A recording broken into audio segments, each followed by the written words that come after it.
Mein letzter Kampftag 1945. 11. April 1945. Die Kampfgruppe Feldherrnhalle wurde mit dem gepanzerten Teil in Divisions- und Korpsreserve gezogen und nach Hellefelde, Landkreis Meschede im Sauerland befohlen. Die Infanterieteile der Brigade lagen mit 2 Kompanien Volkssturm und 2 Kompanien Reichsarbeitsdienst und dem Bataillon Walter in der allgemeinen Verteidigungslinie Mittlere Berge, Olpe, Beckum. Die Werferkompanie Ebinger und die Nebelwerferkompanie Hollfelder standen auf unserem rechten Flügel mit dem Einsatzschwerpunkt Leer, wo der Armee links an der Hauptstraße vorbei mit seinen Hauptkräften vorstieß. Brigade-Gefechtsstand war Hellefeld. Einem Befehlsempfang in der Nacht vom 10. auf den 11.04. war eine genaue Lagebesprechung am 11.04. nachbefohlen worden. Gegen 8 Uhr trafen alle Kommandeure ein, jedoch war der Divisionsgefechtsstand schon nicht mehr in alten Hellerfelde zu finden und der neue noch nicht angegeben. Der Major IG und 1A einer anderen Kampfgruppe fand herzerfrischende Worte für den neuen Divisionsgeneral, der als einziger Orden die Spange zum EK2 trug und wohl ganz frisch aus einem Wehrbezirkskommando des Rhein-Ruhr-Kessels an die Front geworfen worden war. Der General entschuldigte sich förmlich bei jedem Befehl. Es war ihm sichtlich peinlich, den alten Frontkommandeuren mit allen Kampfemblemen angetan, Befehle zu erteilen. Hier in alten Hellefeld stauten sich bereits die Etappenteile des Rhein-Ruhr-Kessels, die zum Teil schon von der anderen Kesselseite her geflüchtet kamen. Jedenfalls war eine Mordsverstopfung im Gange und ich war nicht geneigt, meinen kleinen Gefechtsstab, den pünktlich um 9 Uhr erscheinenden Jabos, als Frühopfer auf den Altar zu legen. Ich ließ daher einen Gefechtsmelder zum Überbringen weiterer Befehle, der sich dann wohl vom neuen Gefechtsstand meldenden Division zurück und fuhr mit den beiden Fahrzeugen meines Stabes nach Hellerfeld zurück. Pünktlich 9 Uhr kamen die ersten Jabo-Ketten und machten sich über alten Hellefeld und Endorf eine Lust mit den Trossen der schweren Artillerie. Selbstredend flogen sie auch mein Westennest an, und es war eine helle Freude, die 2 cm Flak des Bataillons Walter zuzusehen, die einen genau diese Flak anfliegenden Jabo direkt mit einem Höllenschneid in den Rachen schoss und so den Piloten das Abfangen und auch das Bombenwerfen ersparten. Er raste schnurstracks in den Erdboden und zerschellte. Den Rest zerrissen die Bomben. Ein Riesenpilz blieb lange in der Luft stehen. Solche Taten reißen alle wieder hoch und die Stimmung war pfundig trotz unserer hoffnungslosen Lage. Sofort setzte der 2. Jabo zum Angriff an und noch ehe er in die Angriffsrichtung einfliegen konnte, holte ihn schon im Querflug das Nachbargeschütz herunter. Der 3. erst zog Leine, nachdem er sich durch einige traurige Runden vom Schicksal seiner Kameraden überzeugt hatte. Nach diesem Intermezzo begann die Artillerie, wohl aufgrund der Fliegermeldung, mit einem Höllenzauber. Ganze Artillerieteppiche, wir kannten sie bereits seit Köln-Bonn, flauschten wie eine riesige Fliegenklatsche auf den eng zusammengebauten Ort. Sie schlugen ganze Dachfirsten zusammen, rissen Giebelwände fort, während roter Ziegelstaub und weißer Kalkputz in krausen Wirbeln von der Druckwelle bis in die letzten Kellerecken gefegt wurden, wo Zivilisten und Soldaten gemeinsam kauerten und nach diesem Inferno verstaubt und mit fratzenhaften Gesichtern und wunderlichen Augen noch einmal auf die Welt zurückkamen. Ich bin soeben im Begriff, aus dem Keller nach oben zu gehen, um mir ein Bild von der Lage zu machen, als es schon wieder mit Pfeifen und Gurgeln heranorgelt und rechts und links einhaut. Mit 2 Sätzen bin ich am Nachbarhause, wo mein Schwimmer am Giebel steht. Das Haus aber hat keinen Keller und während ich noch im Heranspringen bin, fliegt mir eine neue Wolke von Staub, Dreck und Glassplittern um den Kopf und ich kann nur noch soeben den Stallraum erreichen, wohin jetzt ebenfalls die Hausleute gestürzt kommen.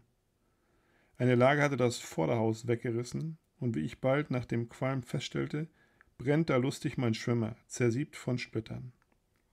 Trotz des Feindfeuers bin ich mit einigen Sprüngen dort, aber es ist nichts zu retten und sogar die 5-Pfund-Büchse feinsten Bohnenkaffee ist mit zerrissen worden.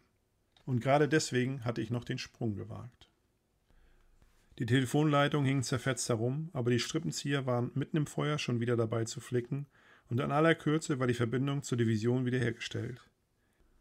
In demselben Stall hatte noch ein Infanterieoberst Zuflucht genommen, und erst nach einer Weile fragte er, ob ich der Anschluss für ihn sei. Ich bejahte. Noch während wir so reden, heult eine neue Lage über den Hausfirst hinweg und fährt mit Zischen und Fauchen johlend auf die Sumpfwiese hinter dem Stall und floppt in den Schlamm. Einige Splitter durchschwirren den Stall durch die Fenster und türlosen Öffnungen. Der Oberst steht mit fahlgrauem Gesicht und übernächtigen Zügen in der Tür. Er denkt nicht an Deckung. Die nächste Lage liegt wieder kürzer und ich trete vorsorglich in einen Seitengang des Stalls, sodass ich etwas mehr Mauerwerk in Feindrichtung vor mir habe. Ich habe die ganze Nacht hindurch das Regiment eingewiesen, bis nach Arnsberg hin, quer durch den Wald, sagt der Oberst mit verquältem Gesicht. Aber es hat doch alles keinen Zweck. Ich sage nichts, gehe in den Hof und sehe mehrere Gehöfte brennen. Überall sind Soldaten beim Löschen und haben Erfolg. Noch bin ich kaum auf der Straße und auf dem Wege zu meinem Gefechtsstand, als ich mich nur mit einem Hechtsprung noch in den Gefechtsstandkeller retten kann. Heute ist der Teufel los. Ebinger und Hollfelder haben wohl mit den beiden Werferkompanien den Armeegard zugesetzt. Das sieht alles so nach Vergeltungsschlag aus. Das ganze Dorf ist wie ausgestorben. Alles sitzt in den Kellern. Die Straße, wie alles Übrige, vor einer Stunde noch ein schöner gepflegter Ort. Jetzt liegen Stalltüren, herausgerissene Fenster und Türen, Telefonleitungen, gefällte Bäume, elektrische Kabel, Dachziegel, Fahrzeuge und Gerät wie Kraut und Rüben durcheinander. Und noch immer dauert das Feuer der Feindartillerie an. Ich habe erneut keinerlei Verbindung mehr. Alles ist abgerissen. In der Luft tummeln sich immer neue Jabo-Verbände und rücken weiter ins Kesselinnere, wo sich die Trosse stauen und händeringend Deckung suchen. Über allem aber scheint, wie zum Hohne, eine herrliche Frühlingssonne. In den Feuerpausen höre ich das helle Bellen von Panzerkanonen. Es kann aber auch 8,8 Flak sein. Das macht mich unruhig und ich gehe zum Gefechtsstand Walter und lasse mir noch einmal den jetzigen Standort der Panzerabwehrflak erklären, um im Bilde zu sein. Ich rieche förmlich, dass etwas in der Luft liegt. Man kann den Eindruck starker Angriffsvorbereitung der Amis nicht loswerden. Und in solcher Lage keinerlei Verbindung, weder nach vorn noch nach hinten, es lässt mir keine Ruhe. Ich will nun selbst die Verbindung herstellen und befehle den Gefechtsstab zum Aufbruch. Das zweite Fahrzeug folgt im Fliegerabstand. Als wir den Kirchweg entlangfahren, haut hinter uns eine neue Artilleriesalve ein. Ich habe nur einen Gedanken: Wo ist der zweite Wagen? Doch noch als Staubsilhouette sehe ich ihn in einem Seitenweg abbiegen und freudig stoßen am Dorfrand meine Jungs wieder zu mir. Noch 200 Meter fahre ich und mache erst einmal Halt, um wehmütig den Todeskampf der Ortschaft anzusehen. Die können sich gegen die Feuerpranken der großen Kaliber nicht wehren. In allen Gesichtern lese ich die tiefe Niedergeschlagenheit und die immer deutlich werdende Gewissheit um den traurigen Untergang unseres Vaterlandes, nach derart unbeschreiblichen Leistungen und Opfern. Tiefster Frieden im Gelände, kein Soldat weit und breit, nur das Gurgeln der Feindlagen, die über uns hinwegfauchen und nach Lineppe schlagen, sind neben dem Dauerton der Jabo-Motoren die einzige Erinnerung an den Krieg. Uns mutet jedenfalls dieser Zustand wie tiefer Frieden an. Und ich lasse die Männer etwas verschnaufen und jeder wieder etwas zu sich selber zu kommen. Vom Rücksitz lasse ich Zigaretten kreisen und jeder bekommt einen Schluck aus der Pulle. Öl für die strapazierten Nerven. Doch schon geht es weiter. Wir wollen über einen Feldweg von hinten nach Lineppe. Während wir an einer Hügellehne entlangfahren, kommt ein neuer Jabo-Verband. Diesmal sind es Lightnings, Doppelrümpfer. Wir drücken uns unter einen Baum und wollen den Zauber über uns erst abwarten. Da erfasst die Walter-Flak den ersten. Er rennt mit voller Wucht in den Endorfer Berg hinein. Die anderen fliegen stur weiter. Heute ist Großkampftag der schweren Waffen. Das ist uns langsam klar geworden. Immer enger wird der langovale Rhein-Ruhr-Kessel. Sein Durchmesser ist an seiner schwächsten Stelle auf 22 Kilometer zusammengedrückt und ein Hexenkessel geworden.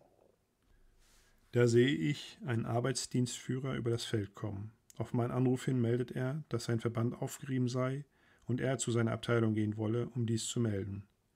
Ich machte ihm klar, dass er zu unserer Kampfgruppe gehöre und schickte ihn wieder zurück zu seinen Resten. Das alles waren Erscheinungsbilder einer zerrissenen Widerstandskraft im Kesselinneren. An Weiterfahren ist im Moment nicht zu denken. Die Luft ist voller Jabos, Ankommende und Abfliegende. Ich gehe etwa 100 Meter die Hügellehne hinauf und setze mich mit dem Fernglas unter eine kleine Birke und beobachte Lineppe.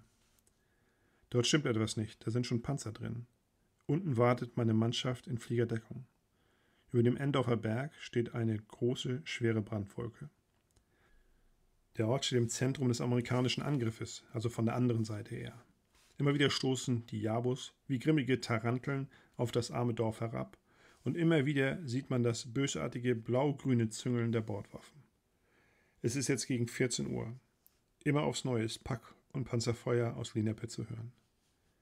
Während ich so beobachte, gehen meine Gedanken den 5,5-jährigen opfervollen Weg der deutschen Wehrmacht zurück. Im bitteren Bewusstsein, dass es wohl nur noch Stunden sind, die uns vom Eindrücken des Restkessels und dem sicheren und traurigsten Ende trennen, nämlich Tod oder Gefangenschaft. Nach wochenlangem Kesselkampf sitze ich im raschelnden Herbstlaub, durch das nun schon seit Tagen der neue Frühling heraussprießt und mit unzähligen Osterblumen uns zuläutet, nicht sterben jetzt, leben. Ich biege einen Birkenast zur besseren Tarnung zurecht, als ich mein Schicksal mit voller Wucht und dem Zischen und Orgeln aus der Luft her zu besiegeln schien. Ich kann es heute noch nicht recht beschreiben, wie alles ablief. Jedenfalls umfing mich in meiner tiefen Niedergeschlagenheit, der Aussichtslosigkeit der Gesamtlage und in dieser durch Jabos aufgezwungenen Wartepause dort am Hang vor Lineppe beobachtend plötzlich ein unheimlich wirbelnder Luftdruck. Wie schräg von vorne kommend, hatte ich das Gefühl, dass mich unausweichlich eine schwere Pranke mit unheimlicher Kraft zusammenschlug. Ich hatte keinen Abschuss gehört, nichts. Der furchtbare Schlag, der wohl auf 2 Meter Entfernung eingeschlagene Granate, hatte mich aus dem Sitzen kurz nach hinten gerissen, aber sogleich fasste ich mich wieder. Während ich jetzt den nach hinten auf den Rücken gewirbelten, gelenklosen linken Arm mit der heilen rechten wieder nach vorne hole, sagte ich als erstes Wort, mehr Hohn wie Feststellung, so, nun hat's dich ja auch. Im Hintenübersehen bemerke ich, dass mein Fernglas weggerissen wurde. Mein linkes Schulterstück mit einem tellergroßen Stück des Krantmantels und der schwarzen Uniform fehlt und aus der müden Fensterhöhle des nach hinten herausgerissenen Schultergelenks die silbernen Randflächen der leeren Achselpfanne schauen. An einem Sehnenfetzen hängen noch Knochenteile aus der Wunde und das Ganze ist von vorn gar nicht gleich erkennbar. Ich versuche nun ohne Hilfe der Hände aufzustehen. Es geht nicht, denn ich muss mit der rechten den leblos baumelnden und nun auch schon langsam schmerzenden Arm am Handgelenk festhalten. So wippe ich mehrmals nach vorn und schon stehe ich wieder. Mit dem Gefühl eines Buben, der seine Schläge glücklich bezogen hat, und einer unbeschreiblichen Gleichgültigkeit gehe ich den Hang hinunter zu meinen dort wartenden Fahrzeugen. Noch bin ich nicht ganz da, als schon der Feldwebel Haberkorn, meine Gefechtsordonnanz, anwerfen befiehlt. Noch im Herankommen sage ich kurz, Verbandskasten. Mein blasses Gesicht macht Haberkorn stutzig. Er tritt zur Seite und sieht den zerfetzten Rücken und mit einem mir unvergesslichen Ausdruck seiner blauen Augen entfährt es dem treuen, unerschrockenen Kameraden, ach, Herr Hauptmann. Was ich nunmehr an kameradschaftlicher Aufopferung erfuhr, war bisher unerlebt und das Erhebendste für mich im ganzen Kriege. Sofort wurde der Krantmantel und 2 Verbandspäckchen als Tampon in den freiliegenden Wundkrater gelegt. Mit dem Dreieckstuch banden wir den Arm hoch. Und jetzt erst, nach fast 5 Jahren, öffnete ich meine Morphiumkapsel, die ich noch vom England-Kommando 1940 als Tauchpanzermann besaß, und nahm gleich 3 Tabletten auf einmal, der Schmerzen wegen. Zur Division und ins Lazarett, befahl ich und setzte mich neben den Fahrersitz. Warm und steif versickerte der besondere Saft an meiner linken Körperseite herunter, am Bein entlang und sammelte sich im Stiefel. Wir nähern uns Lineppe. Schwerstes Feuer liegt auf der Ortschaft. Im Näherkommen stellte ich fest, dass der Armee noch nicht drin ist. Deutsche Lanzer springen über die Straße, neue Deckung suchend. Ich befehle durchfahren. Etwa 30 Meter vor uns springen erneut 2 Infanteristen über die Straße. Noch im Springen haut erneut eine ganze Lage genau vor den Ortseingang hin. Der eine Lanzer rollt getroffen in den Graben und robbt ums Leben aus dem Inferno von Qualm und glühendem Eisen den Graben entlang.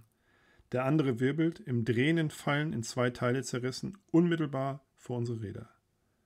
Noch im Grauen des Ablaufes brülle ich links und schon sind wir dran vorbei. Durch Qualm, Gestank und Brand geht es weiter. Nach 2 Ortschaften hört das Artilleriefeuer langsam auf. Da steht auch schon rechts an einem Gebäude die Kommandoflagge der Division, der wir zugeteilt waren. Ich lasse halten, kann aber selbst kaum noch und schicke Haberkorn zum 1A der Division mit meiner Abmeldung und der Benennung des Nachfolgers Oberleutnant Matten. Weiter geht die Fahrt und ich habe sehr unter den zunehmenden Schmerzen und der verstärkten Blutung durch die Fahrerschütterungen zu leiden. Bei der Division hatten wir erfahren, dass Hemer zur offenen Stadt erklärt worden war und so ohne Beschuss bleiben soll, also weiter nach Hemer. Sofort zum Standortlazarett. Langsam gehe ich die Treppe hoch, entlang einem hellen Flur, bis rechts 2 Türen kommen. OP. Kurz geklopft und hinein. Das war 1. Denn langsam war ich fast 1 Stunde lang ohne Versorgung. Im OP standen 4 Ärzte an 2 Tischen und operierten sehr intensiv und ohne aufzusehen. Ich salutierte und schon fragte der Oberstabsarzt Dr. Hamann, ja, und was wollen Sie? Ich möchte verbunden werden. Dann warten Sie bitte draußen, war die Antwort. Danke, knurrte ich ihn an, salutierte und ging. Im Umwenden sah er wohl meinen Ausschuss im Rücken und rief nach, »Hallo, kommen Sie doch her. Um Gottes Willen, Sie müssen sofort auf den Tisch.« »Na also«, ist meine verbissene Antwort. Im Handumdrehen wird ein 3. Tisch hereingeschoben und schon senkt sich die Evipan-Nadel tief in den Arm. In einem herrlichen Gefühl des Geborgenseins versank mein Bewusstsein in ein stilles Traumland, das ich seit Monaten nicht mehr gekannt hatte. Alles vergessend, alles verzeihend, glitten die todwunden Gedanken hinüber in ein langes, leeres Nichts. Gezeichnet Richard Pohl.